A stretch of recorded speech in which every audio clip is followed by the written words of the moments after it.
Hi, it's time for Good Energy In. I'm Dr. Julie and welcome to Bodyful Day 179, Work in the Senses. Today we're talking about the sense of touch.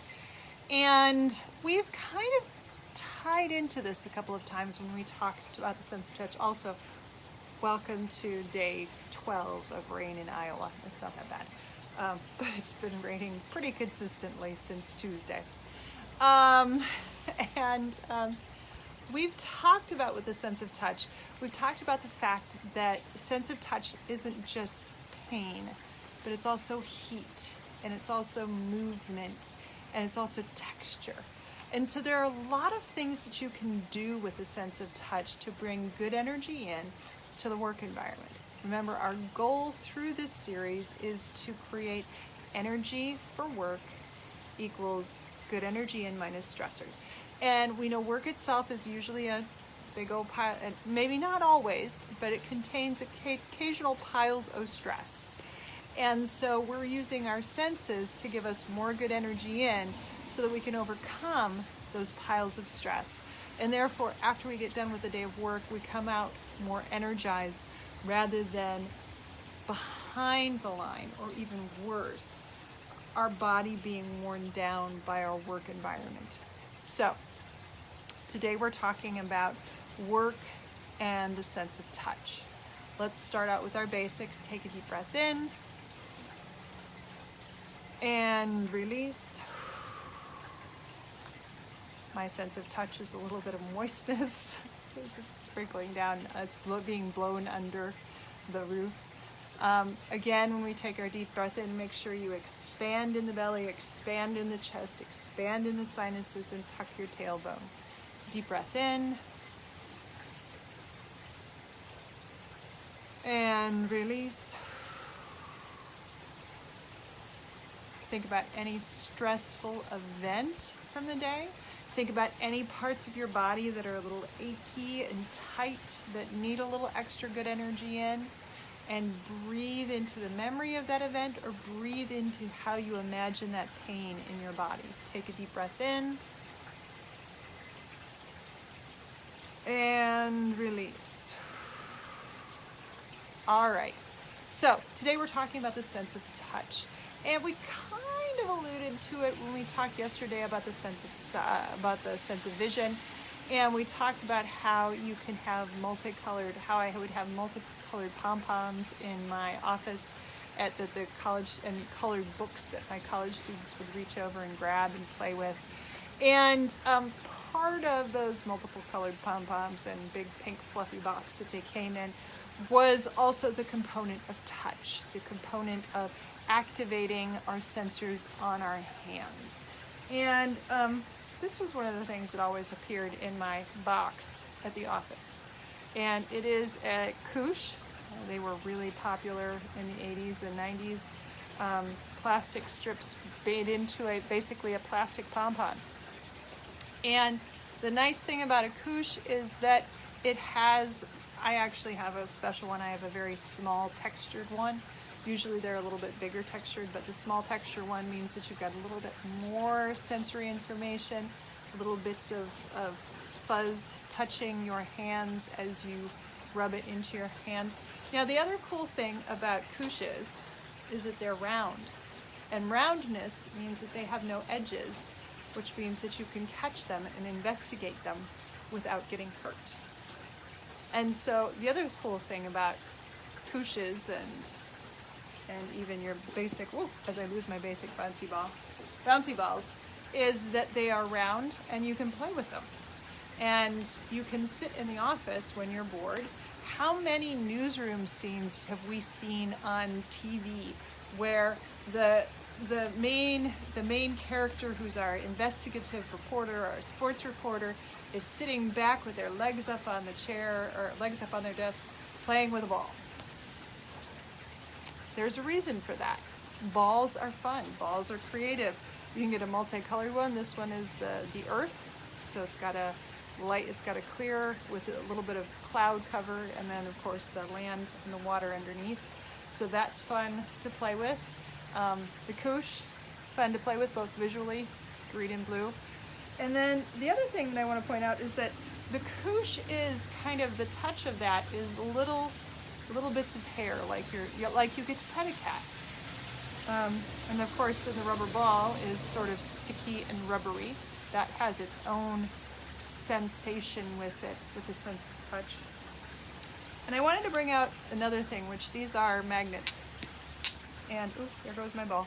There goes the earth, rolling off the step. These are magnets that you can get at a child's game store, but they come together and they make noise. So you have both now a metal texture, cool, as well as smooth, because they are made smooth, and then they have a noise component. Now, this may not be popular in your office for them to hear you being bored and going all the time, but they also do a really cool thing of spinning around. It's just they don't have anything to put them on for you to see the spinning around. So sense of touch, but also notice that as soon as they activate your sense of touch, they also activate joy and happiness. And so one of the things you can do with the sense of touch is you don't even need to do it with your hands. I mean, you could, and nobody would have to know, have a mat, have an outdoor mat with kind of plastic sticky uppy things. And you could have that underneath your desk so that you get to rub your feet on it during the day. And that might also be stimulating. You could, again, I showed you the other side of my wobble cushion, and my other side of my wobble cushion is textured. So you could use that and set your butt on it. And you could have a little extra texture on your butt. Provide a little extra sense of touch because you'd be working on depth. There are many ways to bring touch in ways that are office appropriate. So, fuzzy socks. You could wear fuzzy orange socks underneath the desk when you're working, and then you could take them off and put your shoes on whenever you need to walk out and do something else. There are no rules that say you have to be grown up when you are sitting down and doing work. Of course, you can work on metal textures, wood textures. Water, not the easiest texture to bring into the office. But you could do it. There are some gel balls and things that you could have that you could roll under your feet or roll in your hands.